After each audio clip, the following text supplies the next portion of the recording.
Hello दोस्तों, welcome back in this video. Naukripur में आपका बहुत बहुत स्वागत है। करंट अफेयर्स की 2 सितंबर की क्लास नंबर 2 है। शुरू करते हैं इस वीडियो को और इसकी पीडीएफ आपको डिस्क्रिप्शन में मिल जाएगी। वीडियो देखने के बाद ये विद इन 2 और 3 आवर्स में अपलोड कर दी जाएगी। तो इस सेशन को ज़्यादा से ज़्यादा शेयर कर दीजिए अपने दोस्तों के साथ और वीडियो को लाइक कर दीजिए। अगर अभी तक आपने सब्सक्राइब नहीं किया तो डेली करंट अफेयर की वीडियोस को पाने के लिए आप हमारे चैनल को सब्सक्राइब करें और बेल आइकन को प्रेस करें। चलिए शुरू करते हैं इस लेसन को, इस क्लास को। पहला हमारा करंट अफेयर आ रहा है आयुष मंत्री सर्बानंद सोनोवाल से। तो हमारे आयुष मंत्री कौन है? सर्बानंद सोनोवाल। पहला क्वेश्चन तो यही बन गया, ठीक है। आयुष मंत्री कौन है? सर्बानंद सोनोवाल। अब इन्होंने क्या किया? इन्होंने वाई ब्रेक ऐप लॉन्च किया है। वाई ब्रेक ऐप लॉन्च किया है, ठीक है। तो इसके बारे में इंफॉर्मेशन ये पढ़ सकते हो, जैसे कि केंद्रीय आयुष मंत्री सर्बानंद सोनोवाल में नई दिल्ली में, अब कहाँ पे लॉन्च किया? नई दिल्ली में। वाई ब्रेक योग प्रोटोकॉल मोबाइल एप्लीकेशन है, योग से संबंधित है, ठीक है। और इसके द्वारा, इसमें किसके द्वारा विकसित की गई है? मोरारजी देसाई राष्ट्रीय योग संस्थान के द्वारा ये एप्लीकेशन विकसित की गई है। और लॉन्च किसने किया? आयुष मंत्री सर्बानंद सोनोवाल ने। योगा से संबंधित ये एप्लीकेशन है, ठीक है। नेक्स्ट क्वेश्चन है श्रीलंका से। श्रीलंका ने खाद्य आपातकाल को विदेशी मुद्रा संकट घोषित कर दिया, यानी कि श्रीलंका के अंदर महंगाई बहुत ज़्यादा बढ़ गई है, इसीलिए उन्होंने खाद्य आपातकाल घोषित कर दिया। वहाँ के जो प्रधानमंत्री है, राष्ट्रपति है, उन्होंने वहाँ पे क्या कर दिया? वहाँ पे राष्ट्रीय आपातकाल घोषित कर दिया। आप देखो कैसे किया, क्यों किया, कारण क्या है, देखते हैं। श्रीलंका ने आपातकालीन स्थिति घोषित कर दी क्योंकि निजी बैंकों के आयात को वित्त पोषित करने के लिए विदेशी मुद्रा से बाहर के बाद खाद्य संकट बिगड़ गया, यानी कि वहाँ पे क्या हुआ? पूंजी की कमी आ गई बैंकों में, उस वजह से।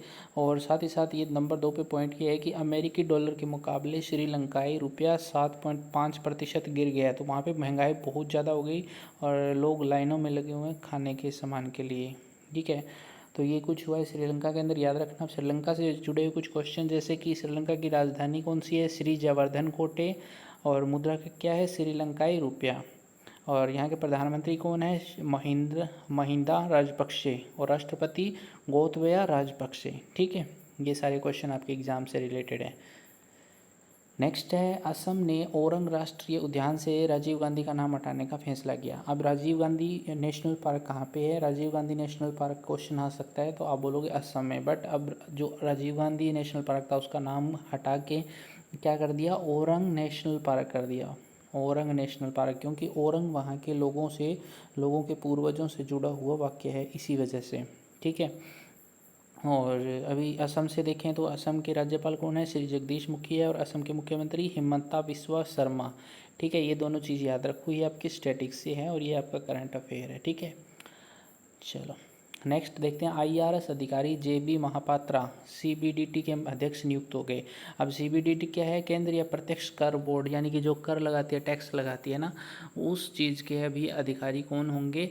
ये जो अध्यक्ष कौन होंगे? वो होंगे जो जेबी महापात्रा, उनको नियुक्त किया गया है। अब सीबीडीटी की बात करें तो इसकी स्थापना 1924 में हुई थी। इसका कार्यालय नई दिल्ली में है, ठीक है। अभी जो पीसी मोदी थे, इनसे पहले कौन थे? पीसी मोदी, उनका कार्यकाल समाप्त हो गया, ठीक है। नेक्स्ट क्वेश्चन है, अगस्त में जीएसटी संग्रह, यानी कि हर महीने जीएसटी संग्रह होता है, तो अगस्त महीने की जीएसटी संग्रह की रिपोर्ट आ गई है। तो कितना जीएसटी संग्रह हुआ है? 1.12 लाख करोड़ रुपए अगस्त महीने में, केवल और केवल अगस्त महीने में कलेक्शन हुआ है, ठीक है, अगस्त महीने में।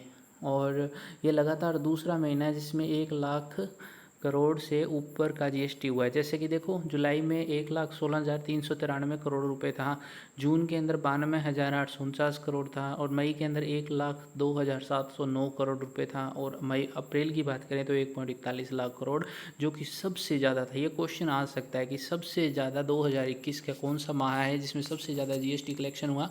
तो आप बोलोगे अप्रैल, ठीक है। और आपसे पूछे अगस्त के बारे में तो आप बोलोगे 1.12 लाख करोड़ जीएसटी संग्रह हुआ है अगस्त में, ठीक है। तो ये सब कुछ था। और जीएसटी के जो काउंसिल की अध्यक्ष कौन होती है? ये होती है फाइनेंस मिनिस्टर। और फाइनेंस मिनिस्टर अपने कौन है? श्रीमती निर्मला सीतारमन जी, ठीक है। चलो नेक्स्ट देखते हैं अगला। मॉर्गन स्टैनली ने वित्त वर्ष 2022 के लिए, ये कोई संस्था है जो क्या करती है? जो इंडेक्स का अनुमान लगाती है। अब देखो कैसे, मॉर्गन स्टैनली ने वित्त वर्ष 2022 के लिए भारत की जीडीपी वृद्धि का अनुमान 10.5 पर बरकरार रखा है, यानी इन्होंने पहले ही 10.5 बोला था, अभी भी 10.5 बोला है, ठीक है। बस इतना ही है इसमें। अगला देखते हैं, भारत की आर्थिक वृद्धि पहली तिमाही में बढ़कर 20.1% हो गई। अब देखो साल के अंदर 4 क्वार्टर होते हैं, अब इसने क्या बोला है, पहली क्वार्टर में जो पहले 3 महीने हैं उसकी बता रही है, और सेकंड जो है ना अप्रैल से जून का, सॉरी उसमें बता रहा है, अप्रैल मई जून जो द्वितीय तिमाही है ना वो, उसमें 20.1% हो गई है। ठीक है, इसके बाद थोड़ा पढ़ लेते हैं कि इस वित्तीय वर्ष की अप्रैल जून तिमाही के दौरान भारतीय अर्थव्यवस्था में 20.1 की वृद्धि हुई है, जबकि पिछले वर्ष की अवधि में 24.4 का संकुचन देखा गया था। ठीक है, चलो अभी देखें, पीओएस व्यवसाय के लिए एक्सिस बैंक और भारत पे ने समझौता किया है। पीओएस क्या होता है पता है? पीओएस आप कहीं शॉपिंग करने जाते हो, वहाँ पे वो मशीन लगी होती है, वहाँ पे अपना कार्ड स्वाइप करते हो ना, उसे बोलते हैं पीओएस। पीओएस व्यवसाय के लिए एक्सिस बैंक और भारत पे आपने पेमेंट की होगी कभी, तो उन दोनों ने समझौता किया है। ठीक है, और इसमें देखने वाली चीज़ ये है कि एक्सिस बैंक के सीईओ को ना अमिताभ चौधरी, और हेडक्वार्टर मुंबई में, और स्थापना कब हुई थी? 3 दिसंबर 1993 में। कहाँ हुई थी? अहमदाबाद में। ठीक है, नेक्स्ट क्वेश्चन देखते हैं, अभ्यास यानी कि ये मिलिट्री एक्सरसाइज होती है जो 2 देशों के बीच में होती है। तो इसमें एक जैपाड बोल सकते हो या जैपड बोल सकते हो, ये एक्सरसाइज हुई है 2021 में, और कौन कौन से? भारत के बीच में, भारत और देखते हैं किसके बीच में हुई है। भारतीय सेना 3 से 16 सितंबर तक रूस के साथ, रूस के निजही में आयोजित होने वाली बहुराष्ट्रीय अभ्यास जापाड 2021 में भाग लेगा, यानी भारत और रूस के बीच में होगी। ठीक है, चलो आगे देखते हैं, रेमन मैग्सेस जो पुरस्कार मिले हैं, रेमन मैग्सेस पुरस्कार की सूची आ गई है। उसमें 5 लोगों को शामिल किया गया है, जिसमें पहले हैं मोहम्मद अमजद साकिब। ये कहाँ से? ये पाकिस्तान से। ये अपनी माइक्रो फाइनेंस संस्थाओं में से एक स्थापना करने वाला के परिवारों की सेवाओं के लिए सम्मानित किए जा रहे हैं। नंबर 2 पे फिरदौसी कादरी, ये है बांग्लादेश की वैज्ञानिक जिन्होंने लाखों लोगों की जान बचाने के लिए टीकों की खोज में महत्वपूर्ण भूमिका निभाई। तीसरे नंबर, ये बहुत most important guys, most important, आगे आने वाले 1-1.5 साल के एग्ज़ाम्स में ये पूछे जाएंगे, डेफिनेटली पूछे जाएंगे 200%। अगला है स्टीवन मुंशी, ये है मानवतावादी जो दक्षिणी पूर्व एशिया के विस्थापित शरणार्थियों उनके जीवन के पुनर्निर्माण में मदद कर रहा है। ठीक है, और उसके बाद वॉच डॉग एक संस्था है, कोई व्यक्ति नहीं है, ये एक प्रोडक्शन हाउस है जो इंडोनेशिया में कम रिपोर्ट किए गए मुद्दों को उजागर करने के लिए वृत्तचित्र फिल्म और निर्माण वैकल्पिक प्लेटफॉर्म को सरलता से जोड़ता है।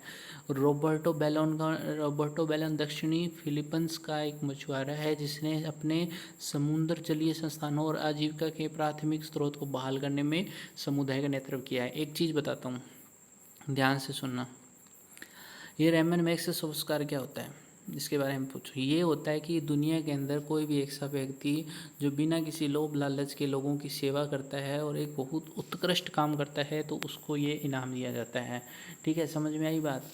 और उसके बाद ये क्या हुआ, औपचारिक रूप से मनीला के रेमन मैग्सेस के अंदर में 28 नवंबर के कार्यक्रम के दौरान सम्मानित किया जाएगा। ठीक है, चलो अगला देखते हैं, भारत ने की बिम्स्टेक देशों के कृषि विशेषज्ञ की 8वीं मेजबानी, यानी कि भारत ने अभी मेजबानी की है किसकी? बिम्स्टेक देशों के कृषि विशेषज्ञों की, और 8वीं मेजबानी है ये। ठीक है, और इसके अंदर मैं बता दूं, इसकी बिम्स्टेक की फुल फॉर्म क्या होती है? Bay of Bengal initiative for, ये लिखी हुई, Bengal initiative for multi sectoral technical and economic cooperation, BIMSTEC, ये फुल फॉर्म होती है। और यहाँ के महानिदेशक त्रिलोचन महापात्रा कौन है? ICAR के महानिदेशक हैं ये। ठीक है, चलो अगला है IIT रोपड़ से। IIT रोपड़ ने क्या किया? दुनिया का पहला plant based smart air purifier बनाया है, बस इतना ध्यान रखो। ठीक है, और उसका नाम क्या है? यू ब्रीथ लाइफ किससे संबंधित है? IIT रोपड़ से। ठीक है, ये चीज़ें हैं।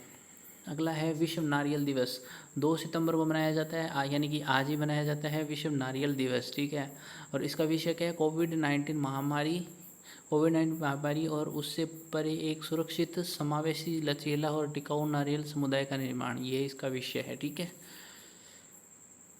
आगे चलते हैं। अगला है 14 नंबर पे, बिग बॉस 13 के विजेता सिद्धांत शुक्ला का निधन हो गया आज, हार्ट अटैक आने की वजह से आज के दिन उनका निधन हो गया है।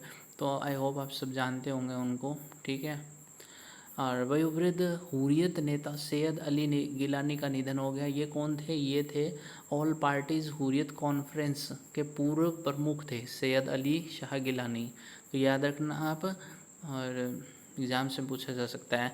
सो गाइज़, आज की वीडियो में इतना ही करंट अफेयर था। आई होप आपको ये वीडियो अच्छी लगी होगी और आपने पूरी कंप्लीट वीडियो वॉच की होगी। और कंप्लीट वॉच किया है तो आपका बहुत बहुत शुक्रिया। और वीडियो को शेयर करें अपने दोस्तों के साथ। मिलेंगे एक और नई वीडियो में नए अंदाज के साथ, नए कंटेंट के साथ और ज़्यादा इन्फॉर्मेशन के साथ। आप दीजिए इजाज़त, मिलेंगे नेक्स्ट वीडियो में। जय हिंद, वंदे मातरम, साइनिंग ऑफ।